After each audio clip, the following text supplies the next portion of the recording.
kekasih di dalam Tuhan Yesus, pada sore hari ini patut kita bersyukur karena sepertinya sektor 8 terhimpun semua pada sore hari ini. Kita bersyukur karena kita diberi sehat kuat sehingga kita boleh ada di rumah di tengah-tengah keluarga Dr. Ivan untuk mendengarkan firman Tuhan serta memuji namanya.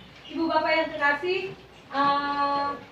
Ibu Bapak pernah tidak, kita tuh pernah punya masalah ya kan, semua kita pasti pernah punya masalah, kita di dalam pergumulan hidup.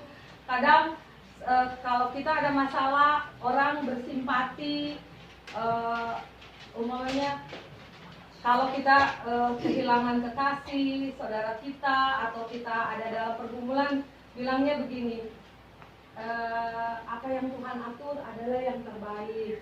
Atau bilangnya, serahkan saja semuanya kepada Tuhan. Pasti kita sering mendengar seperti itu. Kadang sebagai manusia biasa kita begini, lu ngomong aja, emangnya lu yang ngerasain, kan gitu. Umpamanya kalau kita dalam pergumulan, serahkan saja semuanya kepada Tuhan. Paling begini, emang lu yang ngerasain, gua kan yang ngerasain. Kadang-kadang itu secara manusia kita paling mikirnya gitu. Atau kalau kita ditinggal kekasih, apa yang Tuhan atur ada yang terbaik. Padahal gue yang ditinggalin, lu cuma bilang begitu karena lu nggak merasa kehilangan.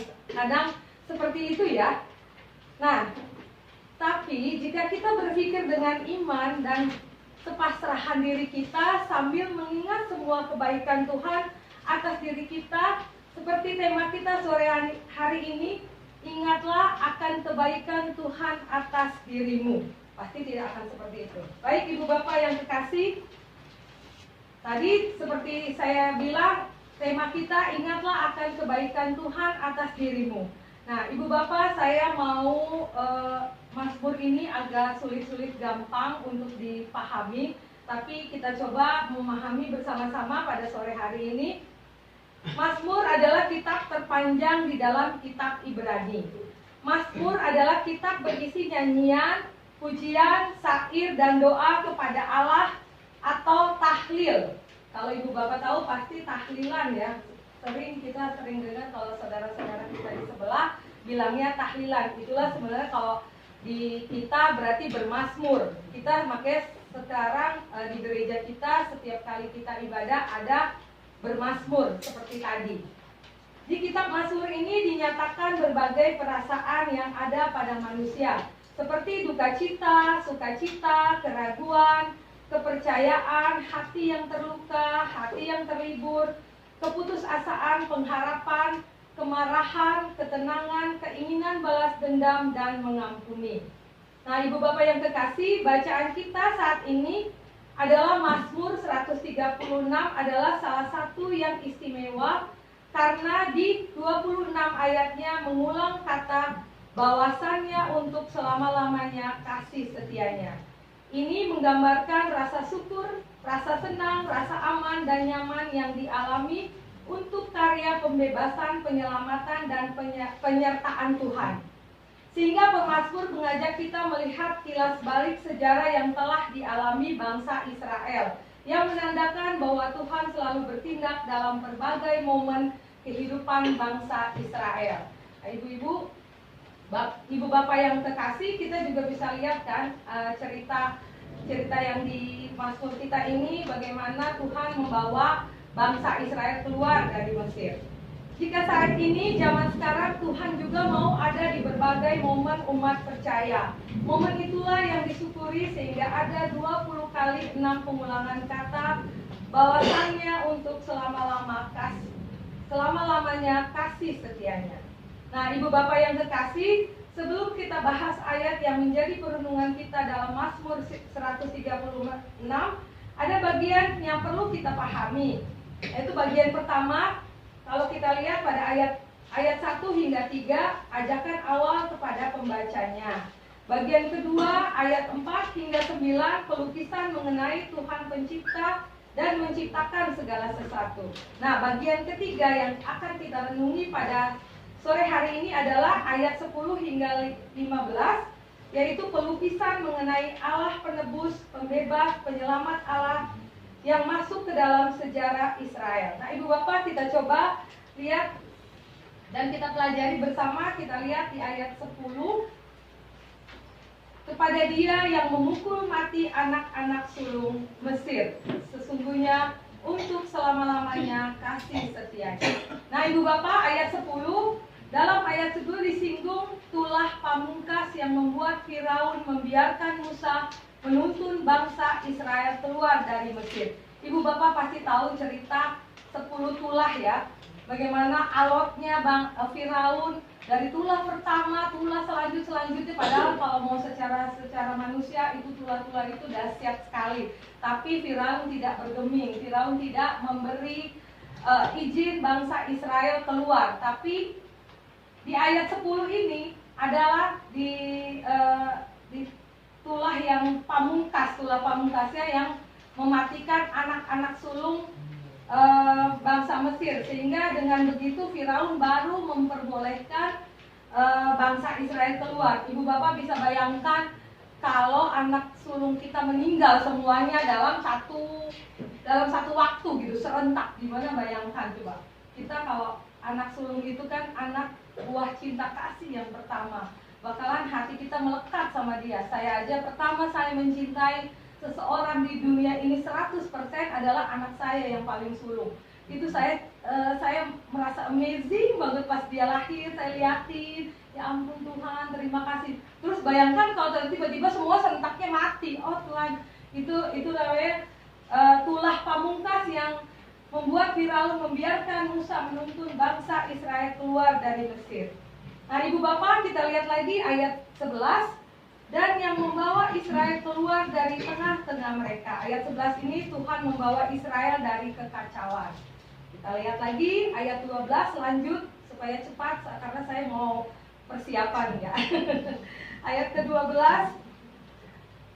Dan dengan tangan yang kuat dan lengan yang teracung sesungguhnya untuk selama-lamanya kasih setianya. Nah, ayat 12, Tuhan bertindak dengan tangan yang kuat dan lengan yang perkasa. Ibu Bapak bisa lihat ya di cerita-cerita yang tadi ke-10 tulah itu. Ayat 13 kita lanjut. Kepada dia yang membelah laut Teberau menjadi dua. Sesungguhnya untuk selama-lamanya kasih setianya. Kisah pembebasan itu dilanjuti dengan detail mengenai dibelahnya laut Teberau menjadi dua. Ibu Bapak bisa bayangkan, laut dibelah menjadi dua, sebelah sini, sebelah sana. Kalau secara manusiawi kayaknya itu mustahil ya. Kayak ada di film-film doang, yang film-film kartun kayak gitu. Tapi ternyata di firman Tuhan itu nyata. Itu menandakan bahwa kekuasaan Tuhan melebihi apapun. Nah, Ibu Bapak, kita lanjut di ayat 14. Dan menyeberangkan Israel di tengah-tengahnya. Sesungguhnya untuk selama-lamanya kasih setianya. Israel lewat di tengah belahan yang kering. Bayangkan Israel boleh lewat di tengah-tengah yang kering. Suatu hal yang mustahil, tapi bagi Tuhan tidak ada yang mustahil. Baik, ayat ke-15, ayat yang terakhir. Dan mencampakkan Firaun dengan tentaranya ke laut Teberau. Sesungguhnya untuk selama-lamanya kasih setianya. Saat pasukan dan Firaun mengejar, Tuhan menutup laut itu sehingga orang Mesir mati. Endingnya, semua patut disyukuri dengan pujian. Kekal abadi kasih setianya. Ibu Bapak, itu kita dalam firman Tuhan ini kita bisa belajar bahwa penyertaan Tuhan sungguh ada untuk umat Israel. Nah, Ibu Bapak yang kekasih dan keluarga, hal apa yang kita pelajari dalam renungan kita pada sore hari ini? Ada dua hal yang saya garis bawahi yang kita dapat renungkan. Hal pertama, kalau dahulu Tuhan ada di berbagai momen kehidupan bangsa Israel, hal tersebut berlaku juga buat kita saat ini. Tuhan ada di berbagai momen kehidupan dan masalah kita. Nah, Ibu Bapak, di kesempatan ini saya mau berceritakan sedikit pengalaman pribadi saya. Baru-baru ini saya dikasih di telepon, dikasih penglihatan. Jadi saya punya saudara, adik ipar saya punya adik, dia itu seorang yang hamba Tuhan di gereja GBI ya, gereja GBI. Jadi dia memang dia sudah sering berpuasa, sering sering melayani Tuhan lah. Nah, jadi dia dikasih talenta untuk melakukan vision ya. Kalau di saya bilangnya, jadi dia dikasih Tuhan penglihatan. Nah, itu kalau dikasih Tuhan penglihatan, tugasnya dia mesti bilang ke orangnya. Dia lain kali dikasih Tuhan orangnya ini, ntar dia suka gambar orangnya. Ntar kalau dia kenal, waktu itu yang dikasih Tuhan adik saya, Vera. Dia mesti bilang ke orang itu, ke adik saya itu bahwa saya dikasih Tuhan penglihatannya ini begitu. Nah, waktu itu dia telepon ke Vera, adik saya. Nah, ada penglihatannya tentang adik saya. Nah, yang saya mau ceritakan di sini penglihatan tentang mami saya. Waktu itu secara manusia saya sungguh terpukul juga ya, maksudnya karena di situ di penglihatan begini, Tuhan, katanya mami saya umurnya sudah gak panjang lagi katanya, karena tangan mami sudah dipegang setengah sama Tuhan. Mami saya sudah tidak ada ikatan di dalam dunia ini karena istilahnya anak-anaknya kan sudah menikah semua, bla bla bla bla bla gitulah gitu. Saat itu pas dikasih tahu saya terus terang terpukul juga, ya ampun saya sampai nggak bisa tidur. Maksudnya adik saya udah nangis, kita semua nangis. Kebetulan emang mami saya mau bilang bahwa umur kita itu di tangan Tuhan. Tidak ada yang mengetahui itu rahasia Tuhan, tapi kita semua menuju ke sana. Tapi kalau dikasih tahu begini, kalau sebagai manusia biasa yang saya bilang, saya sedihnya ya ampun kok begitu, belum begini, belum bla bla bla gitu kan. Jadi nangis, kita nangis, saya sampai bagaimana ya, kayak ada yang hatinya celus gitu lah. Tapi terus berlalunya waktu, saya imani di dalam hati saya bahwa umur kita adalah rahasia Tuhan. Kalau biarpun kita sedih, orang tua atau saudara atau anak kita atau siapapun, suami istri yang Tuhan ambil, itu memang sudah menjadi kehendak Tuhan dan kedaulatan Tuhan. Kita manusia tidak bisa mau protes, tidak bisa mau meminta jangan bla bla, jangan. Kita tidak bisa seperti itu. Jadi saya ambil imani seperti yang firman Tuhan pada saya imani. Saya bersyukur sama Tuhan, kenapa Tuhan kasih penglihatan melalui Eca, namanya Eca.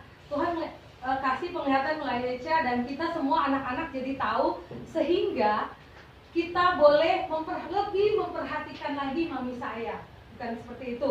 Jadi ibu bapak kalau suatu hari nanti ada ini, kita mesti bersyukur sama Tuhan. Kenapa? Kalau saya bersyukur dengan hati, karena dengan begitu saya boleh lebih memperhatikan mami saya, sehingga tiba waktunya Tuhan memanggil mami saya sudah bersuka cita karena saya tahu mami saya sudah akan bersama Tuhan. Dan kita berdoa dari sekarang biar mami saya boleh kalau Tuhan panggil boleh sudah siap seperti itu. Dan jadi dari sejak itu kami sering menghabiskan waktu bersama-sama. Mami bilang, mami pengen makan ini, Ellen bawa ke sini. Mami pengen begini, bawa. Terus kita kasih tunjuk sama mami, sama papi. Kita bersaudara kompak, jalan-jalan ke sini, jalan-jalan sini. Walaupun nggak jalan-jalan yang mewah, tapi paling tidak mami sama papi bisa lihat kita kompak. Jadi mami sama papi hatinya senang lah. Suatu hari Tuhan panggil, dia sudah siap. Dia bersyukur untuk kehidupan yang Tuhan berikan di dunia ini. Nah, ada poin kedua, janganlah kita ragu akan Tuhan dan perbuatannya ketika kita dalam masalah dan pergumulan. Tetapi ingat dan renungkanlah keajaiban-keajaiban yang pernah Dia lakukan di dalam hidup kita dan akan tetap ada di masa sekarang dan masa depan hidupmu. Nah, ibu bapak, kita pasti semua punya keajaiban-keajaiban bersama Tuhan, pasti ya, enggak ada, pasti ada lah semua ya. Nah, pada sore hari ini saya mau mendengar keajaiban-keajaiban Tuhan yang Tuhan buat ibu bapak sekalian. Saya mau mendengar satu dari para majelis, satu perwakilan dari jemaat. Ya, boleh. Sekarang kita dengar dulu dari jemaat. Siapa yang mau bersaksi tentang keajaiban-keajaiban yang Tuhan buat di dalam kehidupan kita, sehingga cerita tersebut boleh menjadi berkat untuk kita, menjadi pelajaran untuk kita selalu bersyukur kepada Tuhan untuk apa yang Tuhan beri. Ya, silakan, siapa yang berani? Ya, yang di luar. Ini gimana? Tante Frida Sumampau, pasti adalah keajaiban yang Tuhan beri, berbagi sama kita. Silakan. Tante Loce juga boleh. Yang lain dong. Tante Frida, ayo.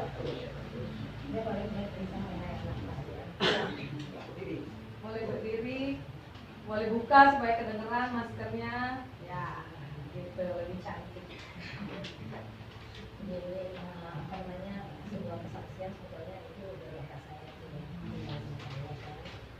dia itu sebenarnya kan tadinya juga oke-oke aja. Mungkin setelah dia terkena radang di otaknya itu berubah sekali. Jadi waktu sebelumnya COVID itu sangat juga, dan buat saya ya sangat sangat sulit sekali karena saya sendiri anak-anak saya kan jauh, sulit sekali untuk menghadapi dan untuk boleh bilang menangani ya. Tapi saya setiap kali saya selalu bilang gini, dia dulu belum begitu banyak mengerti habis setelah sakit itu.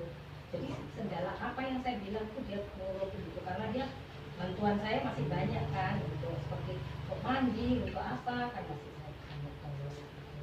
Terus saya selalu bilang gini, Dok, kita berdoa. Saya selalu segala apa yang kamu derita, apa yang kamu rasakan saat ini gitu. Karena dia belum ngerti, tapi saya berdoa supaya dia mengerti ya tadi. Ya kali selalu saya ambil bilang bawa kitabmu. Dia belum begitu apa sekali gitu ya dengan itu, terus bawa catatan. Tiap kali memang saya selalu berdoa bersama ya. Itu saya selalu bilang, Alkitab. Kadang-kadang dia kesal, tapi waktu mula-mulanya itu yang saya bilang menurut gitu ya, menurut apa yang saya bilang selalu menurut gitu. Dia bilang Tuhan itu cuma satu yang bisa menyembuhkan kamu, bukan dokter, bukan apa, bukan apa, hanya semuanya Tuhan yang bisa menyembuhkan. Jadi kamu harus berserah penuh pada Tuhan. Terus suatu saat memang Tuhan, memang itu ya, Tuhan itu tidak menyembuhkan seseorang itu langsung sembuh gitu kan, enggak. Selalu ada tahap gitu ya, supaya dia mengerti dan dia sadar gitu akan apapun yang dia pernah lakukan atau apapun gitu. Terus mulai dari saya sering saya baca dari Alkitab, saya suruh baca. Terus terus terang aja saya minta pimpinan Tuhan untuk saya bisa membawa dari pamer. Saya bilang kamu buka buka Amsal nomor ini buka. Sebelumnya saya pelajari dulu nanti apa yang saya mau bilang sama dia, gitu, apa yang saya mau itu. Saya minta pimpinan Tuhan. Tapi terus pelan-pelan saya bicara itu dia kayak mengerti dia. Betul nggak, Dok, yang Mama ngomong? Jadi kayak dia selalu ngangguk kepalanya, sepertinya dia mengiyakan gitu loh apa yang terjadi pada dia dan apa yang kita doakan gitu. Terus akhirnya pelan-pelan dia semakin kayak cepet gitu. Buka Alkitab itu cepet sekali gitu. Saya kadang-kadang Dok masih mau lihat matanya belum jelas gitu. Ya saya sudah bilang baca firman ini, saya baca. Dia sudah langsung buka cepet gitu loh bukanya. Oh memang masih muda sih, saya dalam hati saya masih muda ya, Tuhan pimpin dia cepat sekali gitu loh dia melaksanakannya. Nah, pelan dia mulai. Terus saya mulai doa Bapak kami, kita setiap habis ada doa bersama, doa Bapak kami dipimpin oleh Tuhan.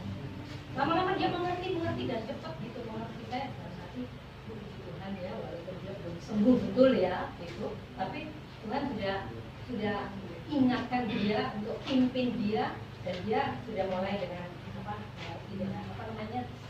mengerti apa yang ada di Alkitab, buka Alkitab kayak berdoa, cuman berdoa sendiri masih harus dipimpin. Ya itu aja pengalaman saya walaupun dia belum sembuh betul, tapi saya bersyukur kepada Tuhan karena Tuhan dekatkan dia. Terima kasih Bu Frida, kesaksiannya saya boleh simpulkan bahwa di Bali kesakitan anak dari Ibu Frida, Yuda, tapi Tuhan beri keajaiban. Yuda semakin dekat dengan Tuhan, boleh membaca firman, boleh bersama-sama berdua dengan mamanya. Itu mungkin kadang jarang loh untuk anak muda, tapi Tuhan memberi kesempatan yang indah buat Ibu Frida untuk bisa dekat pada Tuhan bersama-sama dengan anak kekasih. Itu juga bisa jadi pelajaran buat kita. Nah, satu lagi dari majelis, siapa yang mau bersaksi untuk keajaiban yang Tuhan buat di dalam kehidupannya sehingga menjadi berkat buat kita. Bagus. Pak Agus, Bu Sri, Pak Agus. Pak Agus yang mau mati nggak itu? Pak Agus, kesaksian tuh atau istri? Kayaknya di banyak istri tuh. Aku saja yang aku yang Pak Agus, kesaksian Pak Agus yang sakit. Ya. Tak ingat dunia. Puji nama Tuhan. Jadi ya kesaksian saya ketika saya mengalami sakit COVID-19. Nah itu memang benar-benar adalah merupakan keajaiban Tuhan. Keajaiban Tuhan. Kenapa? Karena gini, ketika di rumah sakit itu saya di satu ruangan ICU itu antara sadar enggak ya, karena memang belum masuk oksigen dengan saturasi saya hanya 69, 70. Itu berbahaya sekali.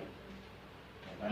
Jadi benar-benar saya dipantau itu, kemudian istri Mbak Santi sampai diminta jangan pulang pada saat itu. Jadi di rumah sakit terus. Nah, singkat ceritanya bahkan dokter sendiri juga nggak datang untuk visit ke kita. Karena apa? Karena dia juga takut ya. Jadi lewat itu aja, ya ada earphone namanya itu yang ada speakernya gitu ya. Tolong ini, tolong itu gitu. Jadi kami memang benar-benar itu luar biasa itu di sana itu keajaiban Tuhan menurut saya, karena saya juga sudah mulai rasanya ini sudah lemas ya, dan nafas juga sudah susah gitu untuk ini bernafas seperti itu ya. Nah pada saat kalau nggak salah itu malam hari, saya nggak tahu hari apa, karena saya juga nggak tahu siang dan malam itu, entah itu siang entah malam saya nggak tahu itu ya. Apalagi tanggal ya. Iya, pada saat itu ya. Nah, pada satu ketika saya mungkin kayak seolah-olah saya itu nafas saya itu sudah melayang-layang di udara gitu loh. Saya lihat badan saya sudah nggak ada. Ini benar-benar ini nyata ini saya lihat ya. Wah, ini saya ada di atas, tapi badan saya ada di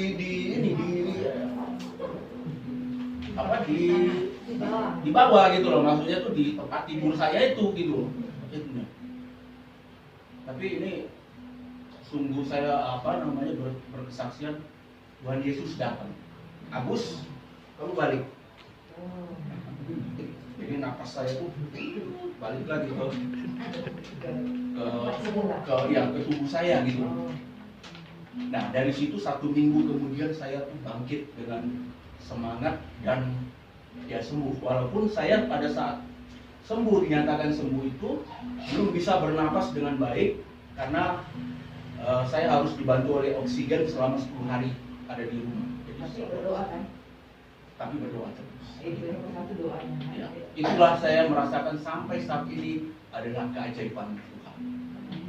Saya masih diberikan kesempatan mungkin untuk bertobat. Ibu Bapak, kita tadi mendengar bahwa bagaimana Tuhan memberi kesembuhan buat Pak Agus. Itu memang kalau Ibu Bapak tahu, itu kayak udah setengah meninggal gitu kalau seperti itu. Jadi tapi Tuhan datang, Tuhan menolong, Tuhan memberikan keajaiban buat Pak Agus sehingga Pak Agus boleh sehat. Saat ini Pak Agus boleh menjadi berkat buat keluarganya, buat kita semua. boleh melayani Tuhan. Dan Pak Agus ingat bahwa semua ini atas kasih karunia Tuhan. Jadi Pak Agus mesti selalu dekat sama Tuhan, melayani Tuhan, tidak macam-macam. Amin.